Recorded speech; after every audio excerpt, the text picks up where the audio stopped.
Assalamualaikum warahmatullahi wabarakatuh.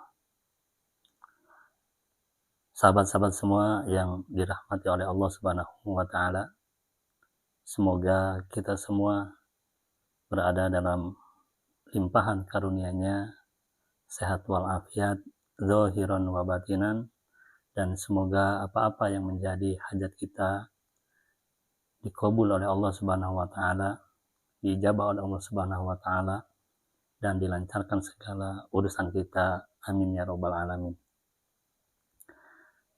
Sahabat-sahabat semua, kita tahu bahwa mimpi yang hadir dalam diri kita terkadang atau lebih banyak bukan mimpi-mimpi yang sharih, mimpi-mimpi yang jelas, tapi mimpi-mimpi yang butuh pentafsiran, mimpi-mimpi yang butuh penjelasan. Karena mimpi-mimpi yang hadir itu terkadang berupa simbol-simbol atau berupa isyarah-isyarah yang kita sendiri kadang-kadang tidak tahu apa dari isyarah itu sendiri. Ada beberapa metode, ada beberapa cara untuk kita bisa mentakwili atau mentafsiri dari sebuah mimpi.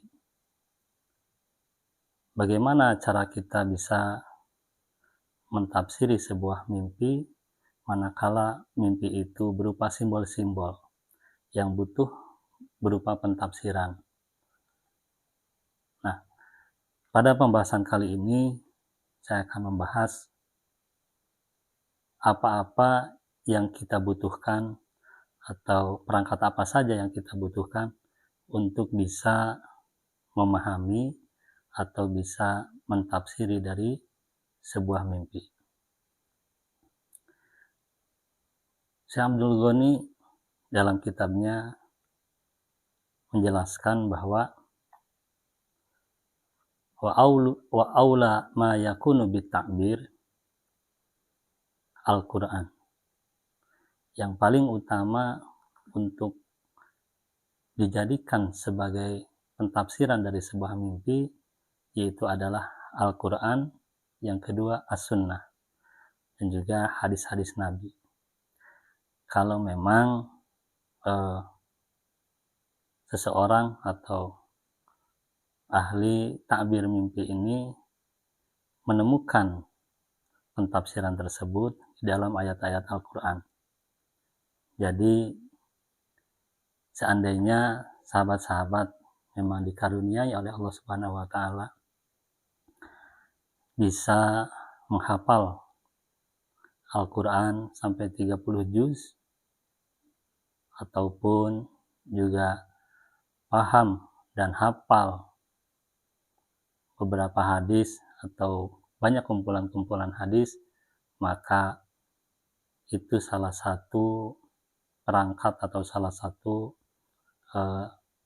alat buat kita untuk bisa mentafsiri sebuah mimpi, karena itu lebih aula, lebih utama, karena berpegangan pentafsiran dari sebuah mimpi itu disandarkan pada Al-Quran dan juga Al-Hadis. Imam Ibn Sirin sendiri dalam mentafsiri sebuah mimpi itu melihat kalau memang ada dalam Al-Quran, maka dia tafsiri mimpi seseorang itu dengan ayat-ayat Al-Quran. Kalau tidak ada, seandainya ada dalam hadis, maka diambil hadisnya. Nah, ada beberapa contoh yang pentafsirannya dengan menggunakan Al-Quran. Salah satunya seperti mimpi seseorang ketika menaik ataupun berada di atas perahu. Ini tafsirannya bagaimana? Nah, dilihat dalam ayat Al-Quran di dalam surat Al-Ankabut ayat 15. Nah, diungkapkan fa'anjaynahu wa ashabas safinah, dan aku selamatkan Nabi Nuh dan juga penghuni perahu, orang-orang yang berada di atas perahu. Jadi manakala kita bermimpi menaiki sebuah perahu atau berada di atas perahu, itu tafsirannya berarti kita berada dalam keamanan, berada dalam lindungan, dan terbebas dari segala kekhawatiran. Nah, simbol semacam ini, kalau memang bisa diartikan dan dirujuk pada ayat Al-Quran, maka ambillah ayat Quran tersebut untuk dijadikan sebagai tafsir dari mimpi kita. Jadi, cocok sekali bagi teman-teman atau sahabat-sahabat yang memang dikaruniai oleh Allah Subhanahu wa Ta'ala untuk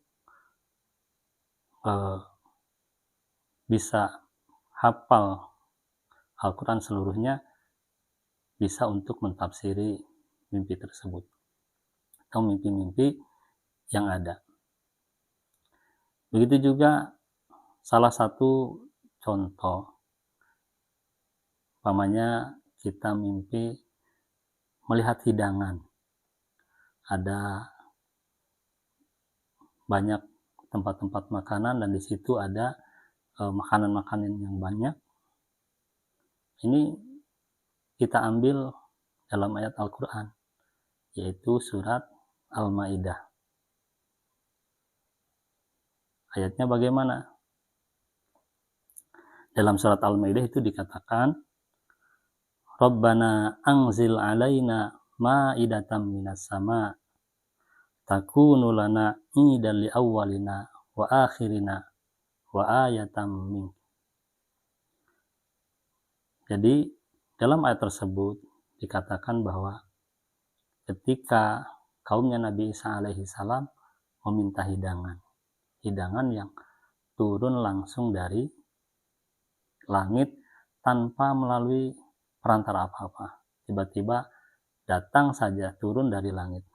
Nah, ini sebagai ujian bagi Nabi Isa yang dilontarkan oleh kaumnya. Nah, karena beliau seorang nabi dan tentu hal semacam ini merupakan ujian baginya dari kaumnya, lantas memohon pada Allah Subhanahu wa Ta'ala untuk menghadirkan hidangan.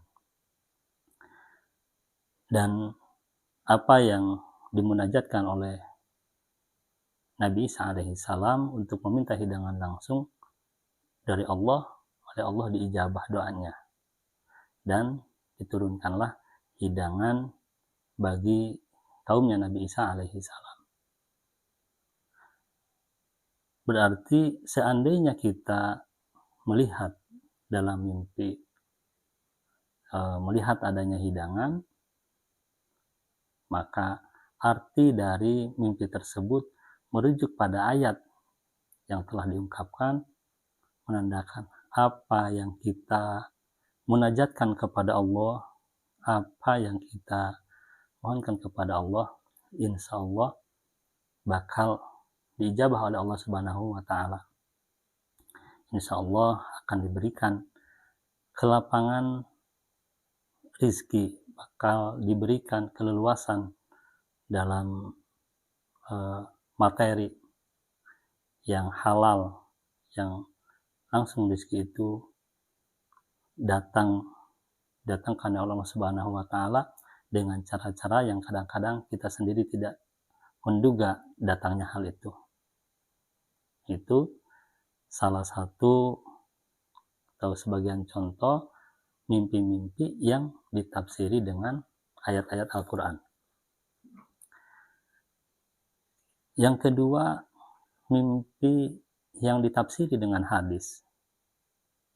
Bagi teman-teman yang dikaruniai hafalan yang bagus, kecerdasan yang luar biasa daya hafalnya yang kuat dan mampu untuk menghafal hadis-hadis Nabi, maka bisa menggunakan hadis-hadis tersebut untuk mentafsiri dari mimpi-mimpi yang ada, yang berupa simbol-simbol.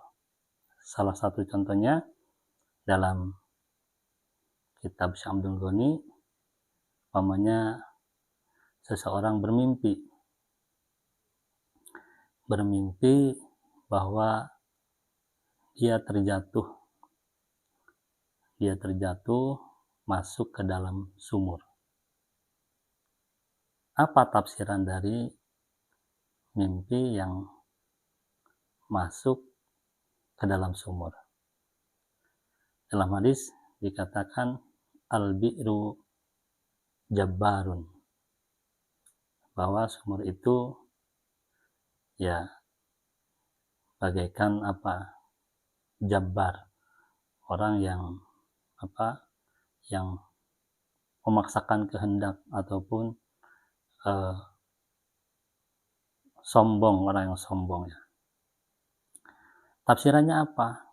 Umpamanya kita bermimpi masuk ke dalam sumur.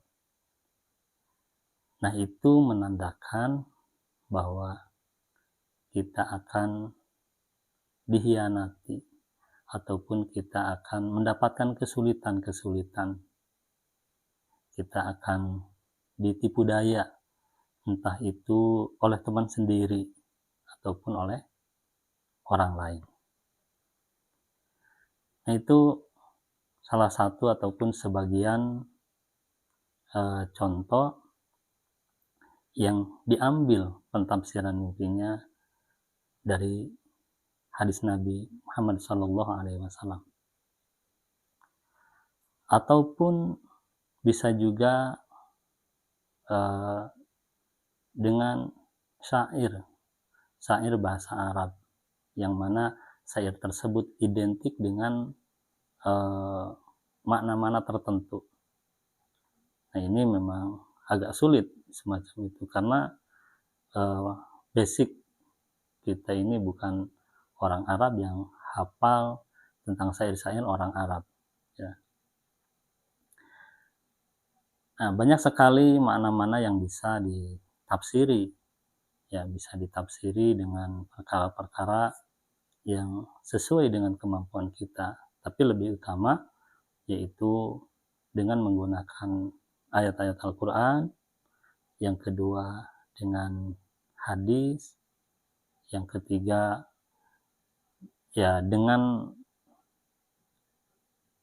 perjalanan ataupun cerita-cerita dari para sahabat, para ulama, dan juga yang lainnya. Nah, itu perangkat ataupun alat bagi kita untuk bisa memahami arti dari sebuah mimpi dengan berdasarkan Al-Quran dan Al-Hadis dan juga cerita-cerita dari para ulama. Kalau dari kitab Tafsirul Ahlam karya Ibn Sirin, tidak hanya itu saja, bisa juga nanti tafsir bil makna, maknanya lafaz ini apa, ditafsiri dengan makna ataupun dengan perumpamaan yang lain. Nah, memang ini lebih pada paham tentang kosakata dari bahasa Arab itu sendiri, ataupun paham tentang seluk-beluk masalah perjalanan dari rangkaian ungkapan atau bahasa yang diungkapkan oleh pemimpi itu sendiri. Kita belajar dari pengalaman-pengalaman ataupun yang lainnya. Bahkan dalam kitab Al-Insyarah fi Ilmi Ibarah, metode ataupun cara mentafsiri itu lebih dari 30-an ya, 30 cara, dengan melihat dari sisi mana dia mentafsiri. Dari golongan ahli syair mungkin beda lagi, ataupun dari ahli-ahli yang lain. Cuma bagi kita yang mungkin bisa dimungkinkan untuk bisa dipelajari, yaitu ditafsiri dengan Al-Quran ataupun ditafsiri dengan Al-Hadis. Ya, kedekatan tingkat akurasinya ya insya Allah ya lebih mendekati. Ya mudah-mudahan ketika ditafsiri dengan Al-Quran ini, mimpi kita menjadi benar kenyataan. Perlu digarisbawahi bahwa tafsir mimpi ini adalah sifatnya dzonni, bukan sifatnya qot'i. Dan itu dalam artian ya sama seperti ilmu fikih. Ilmu fikih itu dasar hukumnya ya, pencetusan dasar hukum juga sifatnya dzonni, persangkaan atau praduga dengan dikuatkan atas dalil-dalil yang ada. Nah, begitu juga ketika mimpi, kita bermimpi ditafsiri dengan menggunakan ayat Al-Quran, ini kan sifatnya dzonni, prasangka ataupun praduga kita didasari atas dalil-dalil ataupun referensi-referensi yang kita miliki. Jadi bukan sifatnya qot'i.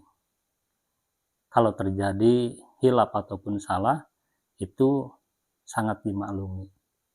Sangat wajar sekali karena berangkat dari sebuah pemikiran, berangkat dari sebuah persangkaan dengan dengan kedekatan itu tadi, pendekatan melalui ilmu Al-Quran ataupun ilmu hadis. Nah, itu salah satu metode kita untuk mengartikan sebuah mimpi dengan pendekatan ayat-ayat Al-Quran ataupun hadis-hadis Nabi. Mudah-mudahan ada manfaatnya. Mohon maaf bila ada kesalahan. Kita sama-sama belajar, kita sama-sama saling koreksi. Al-afu minkum. Wassalamualaikum warahmatullahi wabarakatuh.